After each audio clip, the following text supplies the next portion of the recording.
How to change the name in Outlook Mail. Hey everyone, welcome back to the YouTube channel and let's get right into this quick and easy tutorial. To start off, launch a preferred browser in your mobile device or in your PC. Over here, you need to search for outlook.live.com or search for outlook.com. You need to open up your browser because this feature is unable in your Outlook application. Once logged in, at the top right corner, click on your user icon. After that, tap on My Microsoft account. This will redirect you to a new page.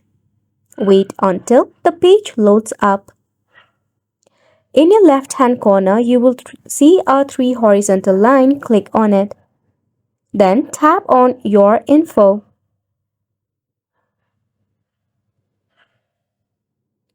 Over here next to your full name, you will see the option of Edit Name. You can click on it.